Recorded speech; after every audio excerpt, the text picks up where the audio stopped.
پروردگار عالم تمام مومنین کی عبادات کو اپنی بارگاہ میں قبول و منظور فرمائے۔ اللہ تعالیٰ تمام مریضوں کو صحت کاملہ و عاجلہ نصیب فرمائے۔ پروردگار تمام مومنین کی مشکلات پریشانیوں کو دور فرمائے۔ ماہ مبارک کا دوسرا عشرہ ہمارے شامل حال ہو چکا ہے۔ آج 11 ماہ مبارک رمضان ہے۔ 10 دن رحمت کے گزار چکے ہیں اور 20 دن باقی رحمت کے رہ گئے ہیں۔ احادیث میں ہے وعلیکم السلام ورحمۃ اللہ، احادیث میں ہے کہ ائمہ اطہار ماہ مبارک رمضان کا استقبال ایسے کرتے تھے جیسے گھر میں کوئی دلہن آتی ہے، اور اس دلہن کا کس طرح استقبال کیا جاتا ہے۔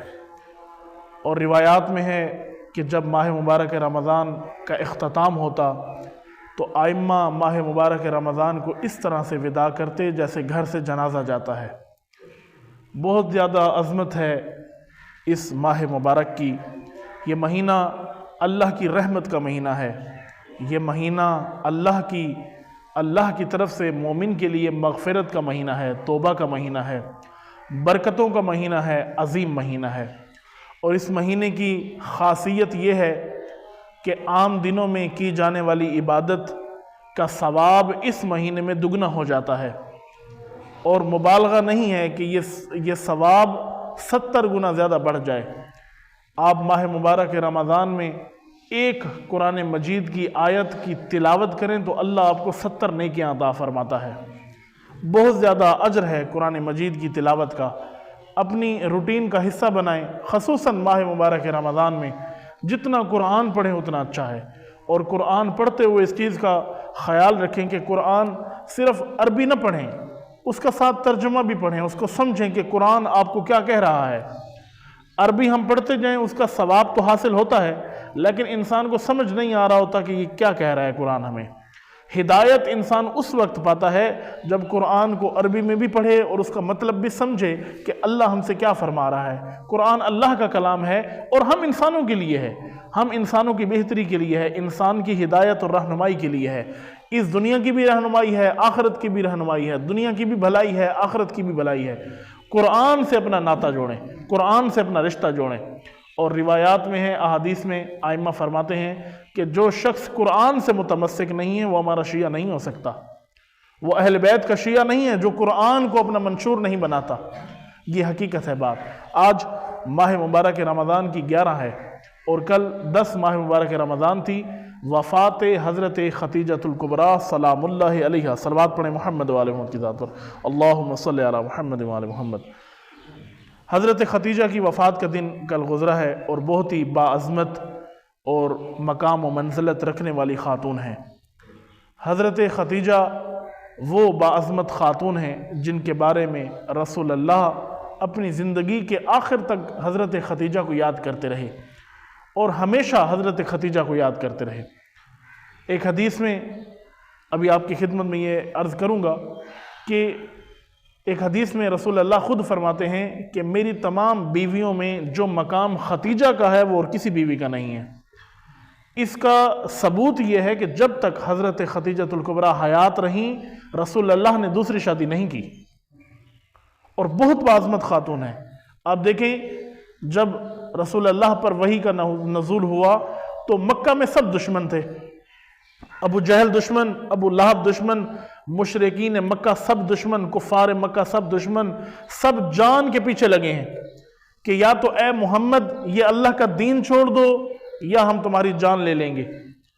اگر دین چھوڑتے ہو تو پھر تو ٹھیک ہے، ہم تمہیں بخش دیں گے، تمہیں معاف کر دیں گے، ورنہ اگر اللہ کا دین نہیں چھوڑتے اور بتوں کی پرستش سے اگر ان کی مخالفت نہیں چھوڑتے ہو، اس صورت میں ہم تمہیں قتل بھی کریں گے، تمہارا بائیکاٹ بھی کریں گے، تمہارے لیے رکاوٹیں بھی حائل کریں گے۔ آپ دیکھیں یہ سب دشمن اکیلے تنہا حضرت رسول اللہ، اور اس تمام مشکلات کے اندر ایک ہستی ہے حضرت خدیجۃ الکبریٰ جو ہر مشکل میں رسول اللہ کے ساتھ کھڑی ہے، ہر پریشانی میں رسول اللہ کے ساتھ کھڑی ہیں۔ اب مال کی ضرورت پڑی دین کو، حضرت خدیجہ نے اپنا مال پیش کیا۔ سب سے پہلی خاتون جنہوں نے اسلام قبول کیا حضرت خدیجۃ الکبریٰ ہیں۔ یہ عظمت ہے حضرت خدیجۃ الکبریٰ کی کہ سب سے پہلی خاتون جنہوں نے اسلام قبول کیا، اپنا سارا مال راہ خدا میں دے دیا، کچھ نہیں بچایا، رسول اللہ پر سب فدا کر دیا۔ اور آپ دیکھیں شیب ابی طالب میں جب رسول اللہ موجود تھے تو تمام مکہ والوں نے رسول اللہ کا بائیکاٹ کر دیا تھا، تمام لوگوں نے بائیکاٹ کر دیا۔ اس وقت شیب ابی طالب کے اندر کھانے کے لیے بھی کچھ نہیں تھا، بہت کم مقدار میں کھانا موجود تھا، جس میں بچے موجود ہیں، بڑے موجود ہیں، بزرگ موجود ہیں، رسول اللہ خود موجود ہیں، حضرت خدیجہ بھی موجود ہیں۔ اب بعض تاریخ میں لکھا گیا کہ شیب ابی طالب میں رسول اللہ اور رسول اللہ کے ساتھیوں کی یہ حالت تھی کہ ایک پورا دن آدھی کھجور پر گزارا کرتے تھے، یعنی تمام مکہ والوں نے بائیکاٹ کر دیا کہ ہم نے آپ کو کچھ نہیں دینا، آپ مرتے ہو تو مر جاؤ، آپ کا ہمارے ساتھ بائیکاٹ ہے۔ اس بائیکاٹ کے زمانے میں بھی حضرت خدیجہ نے رسول اللہ سے شکوہ نہیں کیا، ہمیشہ ساتھ کھڑی رہیں۔ آپ دیکھیں ایک مالدار خاتون تھی پہلے، پھر اپنا سارا مال راہ خدا پر فدا کر دیا، اور اب شیب ابی طالب میں یہ حالت ہے کہ کھانے کو روٹی بھی نہیں ہے۔ ایک مالدار انسان ہو جو اپنا سارا مال دین پر دے دے، اور پھر اس پر دین کا ایک ایسا دن آئے جو اس کے پاس کھانے کے لیے بھی کچھ نہ ہو، وہ شکوہ کرتا ہے۔ لیکن حضرت خدیجہ کا مقام اتنا بلند ہے کہ سارا مال راہ دین پر دے کر بھی شیب ابی طالب میں، اور بلکہ پوری زندگی جب تک رسول اللہ کے ساتھ زندگی گزاری، ایک دن بھی شکوہ نہیں کیا مشکلات کا کہ یا رسول اللہ آپ کی وجہ سے یہ مشکل پیش آئی۔ محال ہے، ناممکن ہے کہ حضرت خدیجہ نے کوئی شکوہ کیا ہو۔ بہت باعظمت خاتون ہے حضرت خدیجہ الکبریٰ۔ اور ایک اور عظمت حضرت خدیجہ الکبریٰ کی اور تمام آئمہ کی یہ عظمت ہے کہ تمام آئمہ حضرت خدیجہ الکبریٰ کی اولاد میں سے ہیں، کیونکہ حضرت خدیجہ کی بیٹی جو ہیں وہ حضرت زہرا ہیں سلام اللہ علیہا، اور اللہم صلی علی محمد وعلی محمد، اور بی بی کے تمام بچوں کی ماں بنی نا حضرت خدیجہ الکبریٰ، تو تمام آئمہ کی ماں ہیں۔ اور بعض روایات میں ہے کہ خود امیر المومنین کی پرورش حضرت خدیجہ الکبریٰ نے کی ہے، مولا علی کی پرورش خود حضرت خدیجہ الکبریٰ نے کی ہے۔ بہت زیادہ باعظمت خاتون ہیں۔ رسول اللہ کی ایک حدیث ہے، توجہ فرمائیں، بسم اللہ الرحمن الرحیم، قال رسول اللہ صلی اللہ علیہ وآلہ وسلم ان جبرائیل آتانی لیلۃ اسرا فی بی فحینا رجعت قلت یا جبرائیل حل لک من حاجہ قال حاجتی ان تقرأ علی خدیجۃ من اللہ و منی السلام۔ سبحان اللہ۔ رسول اللہ روایت کرتے ہیں کہ ایک مرتبہ جبرائیل میرے قریب آئے، ایک مرتبہ جبرائیل میرے پاس آئے معراج کی رات، اور مجھے آ کر کہا کہ یا رسول اللہ آج آپ پر کوئی وحی لے کر نہیں آیا، بلکہ اللہ نے آج خاص طور پر مجھے اس لیے بھیجا ہے کہ میں آپ پر اور حضرت خدیجہ الکبریٰ پر سلام کہنے آیا ہوں۔ اللہ نے سلام بھیجا ہے حضرت خدیجہ الکبریٰ کے لیے۔ یہ مقام اور مرتبے کی وجہ سے ہے، یہ اس عظمت کی وجہ سے ہے، یہ اس قربانی کی وجہ سے ہے کہ اللہ جبرائیل کو بھیجتا ہے کہ جا کر خدیجہ کو میرا سلام دو۔ یہ مقام حضرت خدیجہ الکبریٰ کو حاصل ہے۔ دوسری حدیث میں رسول اللہ فرماتے ہیں خدیجہ تو وَأَيْنَ مِثْلُ خدیجہ، رسول اللہ حسرت کر رہے ہیں، خدیجہ اور خدیجہ جیسی کوئی نہیں مجھے ملی۔ رسول اللہ حسرت کر کے بتا رہے ہیں کہ خدیجہ جیسی خاتون مجھے نہیں ملی، اس جیسی بیوی مجھے نہیں ملی۔ وہ بہت باعظمت تھیں، اس لیے رسول اللہ ان کو ساری زندگی یاد کرتے رہے کہ اس جیسی بیوی اور نہیں ہے۔ فرمایا کیوں یہ حضرت خدیجہ کی یہ عظمت کیوں ہے؟ اب رسول اللہ خود بیان کر رہے ہیں۔ فرمایا خدیجہ صدقتنی ہینا کذبنی الناس، خدیجہ نے اس وقت میری تصدیق کی جب سب مجھے جھٹلا رہے تھے، جب سب میرے دشمن تھے، یہ میری ساتھی اور مددگار تھی۔ اس لیے حضرت خدیجہ کا مقام بہت بلند ہے۔ فرمایا وَأَذَرَتْنِي عَلَى دِينِ اللَّهِ، اور خدیجہ نے دین خدا میں میری مدد کی ہے۔ وَأَعَانَتِي عَلَيْهِ بِمَالِهَا، اپنا مال دے کر دین کی نصرت کی ہے۔ إِنَّ اللَّهَ عَزَّ وَجَلَّ أَمَرَنِي أَن أُبَشِّرَ خدیجة بِبَيْتٍ فِي الْجَنَّةِ مِنْ قَصَبِ الزُّمُرِ، رسول اللہ فرماتے ہیں کہ اللہ نے مجھے بشارت دی ہے کہ جنت کے اندر خدیجہ کے لیے زمرد کے ساتھ ایک محل تیار ہوگا، جو زمرد کا محل حضرت خدیجہ الکبریٰ کا ہوگا۔ اللہم صلی علی محمد وعلی محمد۔ جنت میں حضرت خدیجہ کے لیے محل جو تیار ہوگا وہ زمرد سے تیار ہوگا۔ فرمایا ولا صخب فیہ ولا نصب، اور اس گھر میں نہ کوئی مشقت ہوگی نہ کوئی پریشانی ہوگی۔ یہ مقام ہے حضرت خدیجہ الکبریٰ کا۔ دعا ہے خالق کائنات آج کے اس زمانے کی تمام خواتین کو، مسلمین و مومنین خواتین کو حضرت خدیجہ کی سنت پر، سیرت پر عمل کرنے کی توفیق عطا فرمائے۔ ہم سب کو بھی ان کی سیرت اور سنت پر عمل کرنے کی توفیق عطا فرمائے۔ کیا سنت ہے حضرت خدیجہ کی کہ اپنا مال، اپنی جان، اپنی اولاد، سب جو کچھ ہے اللہ کے دین پر قربان کر دو۔ یہی حضرت خدیجہ کی سب سے عظیم صفت ہے اور سیرت ہے جس پر ہم سب نے عمل کرنا ہے۔ ماہ رمضان ہے، روزوں کا مہینہ ہے، عبادت کا مہینہ ہے۔ روزے کی عظمت کے حوالے سے رسول اللہ کی ایک حدیث آپ کی خدمت میں پیش خدمت ہے۔ صلوات پڑھیں محمد و آلہ محمد کی ذات، اللہم صلی علی محمد۔ رسول اللہ فرماتے ہیں روزہ رکھنے کے 7 اجر ہیں۔ 7 اجر انسان کو عطا ہوتے ہیں جب انسان روزہ رکھتا ہے۔ عظیم ہے نا روزہ، ایک بڑی عبادت کا نام ہے روزہ، اور رسول اللہ فرماتے ہیں 7 قسم کے اجر انسان کو ملتے ہیں جو روزہ رکھتا ہے۔ کون کون سے 7 اجر؟ توجہ فرمائیں۔ ما من مؤمن یصوم شہر رمضان، جو مومن ماہ رمضان کا ایک روزہ رکھتا ہے اس کو 7 اجر ملتے ہیں۔ کون سے 7 اجر؟ توجہ فرمائیں۔ احتسابا الا اوجب اللہ تبارک و تعالی لہ 7 خصال، اس انسان کو اللہ 7 اجر عطا فرماتا ہے۔ فرمایا اولھا، پہلا اجر جو اللہ روزے کی وجہ سے مومن کو عطا فرماتا ہے، یدوب الحرام من جسدہ، اس انسان کے جسم سے جو حرام موجود ہے اللہ ختم کر دیتا ہے۔ یعنی خدا نخواستہ اگر کوئی مومن مسلمان حرام کھاتا رہا ہے اور کچھ جسم کا حصہ، کچھ گوشت اس کا حرام سے پایا ہے، کچھ خون جو جسم میں ہے وہ حرام رزق کھا کر اس نے حاصل کیا ہے، تو اللہ کیا فرماتا ہے کہ پہلا اجر اور پہلا اس کو انعام روزے کا یہ ملے گا کہ اللہ اس کے وجود سے حرام کو محو کر دے گا، حرام کو اللہ ختم کر دے گا، پہلا اجر۔ فرمایا دوسرا کیا؟ وَالثَّانِيَةُ یقرب من رحمت اللہ، دوسرا انعام اس مومن کے لیے یہ ہے کہ یہ اللہ کی قربت کو حاصل کر لے گا، یہ اللہ کے قریب ہو جائے گا۔ کتنا باعظمت انسان ہے جو اللہ کے قریب ہو۔ ہم دنیا میں جو بڑے لوگ ہوتے ہیں، امیر لوگ ہوتے ہیں، ذمہ دار ہوتے ہیں، ہم سمجھتے ہیں کہ ہماری دوستی کسی طرح اس سے لگ جائے۔ یہ چونکہ پیسے والا ہے، بنگلے والا ہے، گاڑیوں والا ہے، ہر بندہ کوشش کرتا ہے ہماری دوستی اس کے ساتھ لگ جائے۔ یہ دنیا میں لوگوں کے ساتھ دوستیاں بنانا کوئی بڑا معیار نہیں ہے۔ دوستی بنانی ہے تو اللہ سے دوستی بناؤ، قربت رکھنی ہے تو اللہ سے قربت رکھو، اور اللہ سے قربت رکھنے کا سب سے بہترین ذریعہ کیا ہے؟ روزہ۔ رسول اللہ فرماتے ہیں جو انسان ماہ رمضان کا ایک روزہ رکھتا ہے اس کو دوسرا انعام اللہ یہ عطا فرماتا ہے کہ وہ بھی اللہ کے قریب ہو جاتا ہے، اللہ بھی اس انسان کے قریب ہو جاتا ہے۔ یہ عظمت ہے روزہ رکھنے کی۔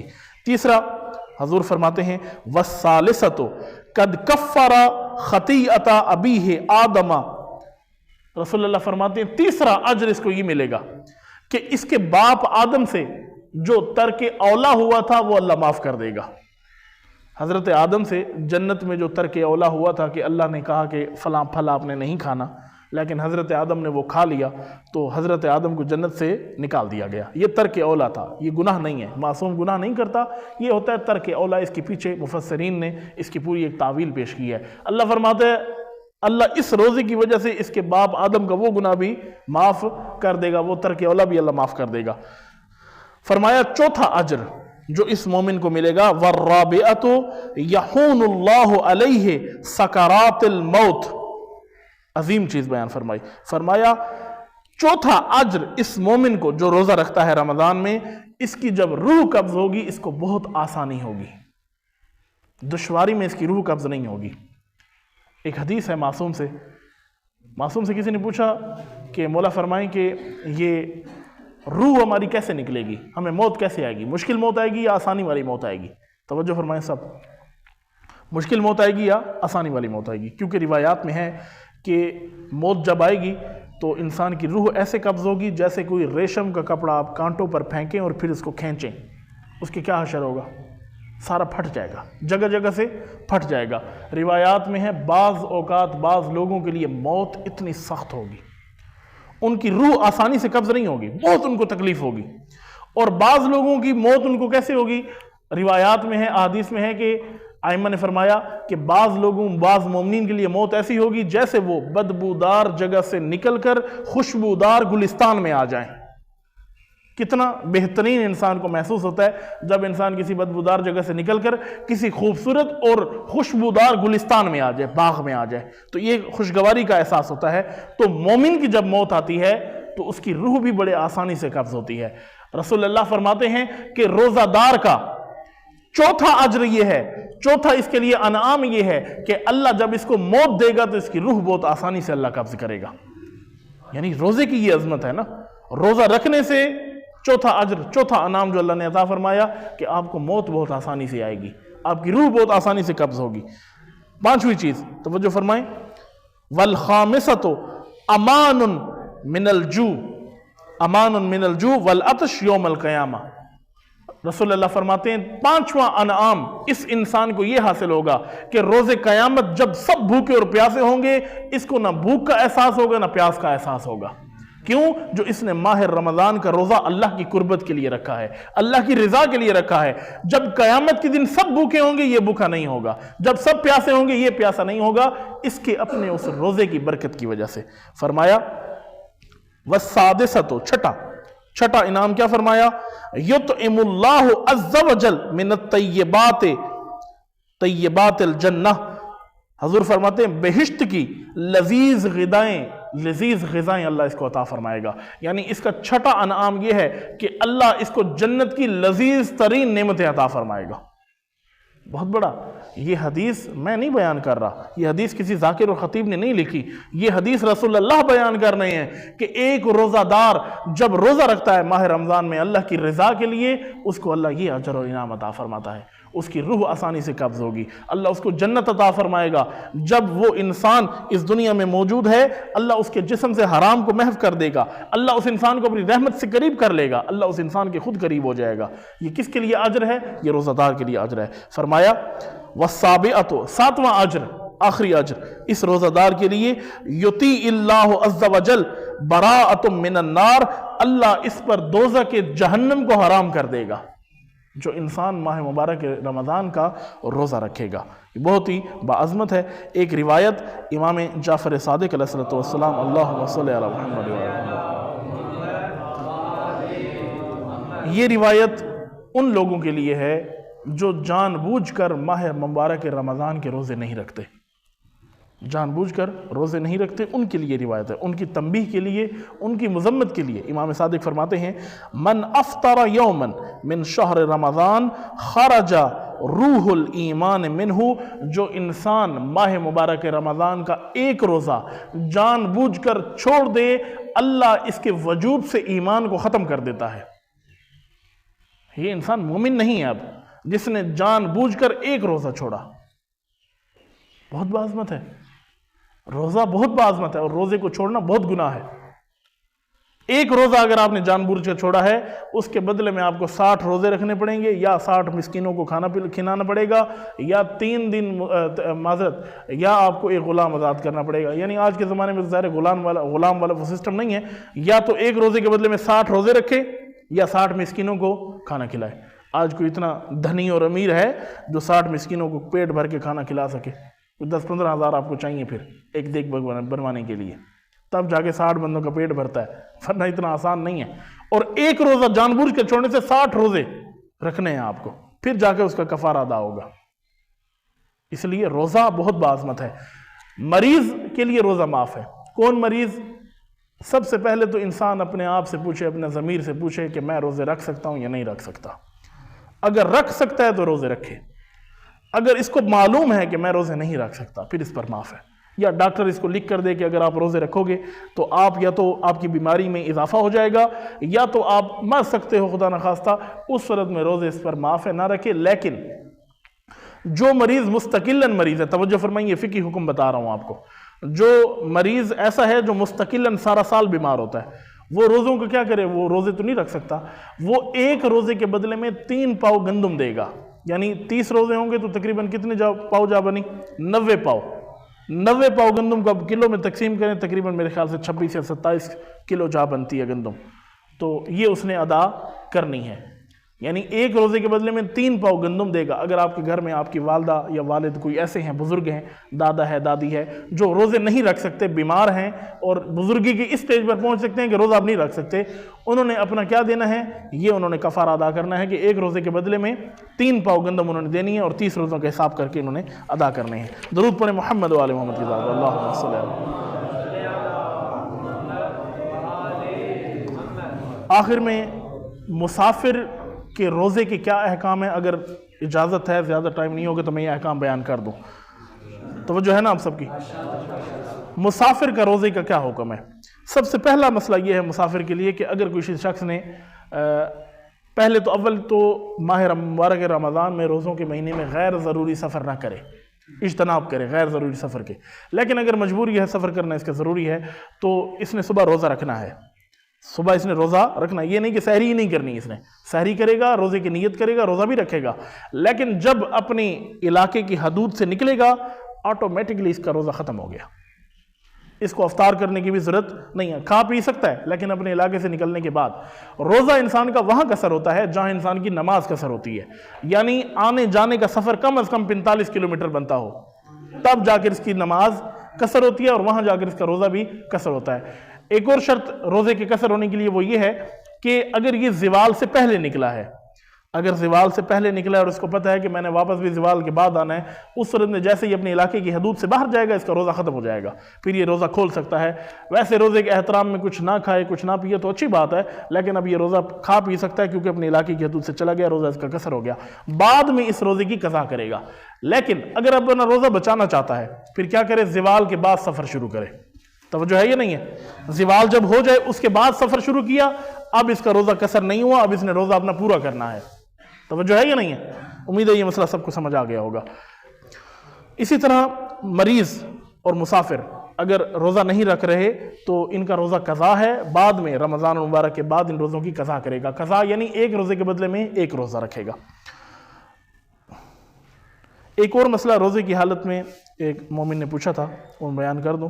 اگر روزے کی حالت میں کسی جوان کو یا کسی مومن کو احتلام ہو جاتا ہے، روزہ رکھا ہوا ہے، سو گیا اور سونے کی حالت میں اگر اس کو احتلام ہو گیا ہے تو جیسے ہی اٹھا ہے کوشش کرے فوراً غسل کر لے، روزہ اس کا باطل نہیں ہے، روزہ اس کا ٹھیک ہے، روزہ اس کا باطل نہیں ہوتا احتلام کی صورت میں۔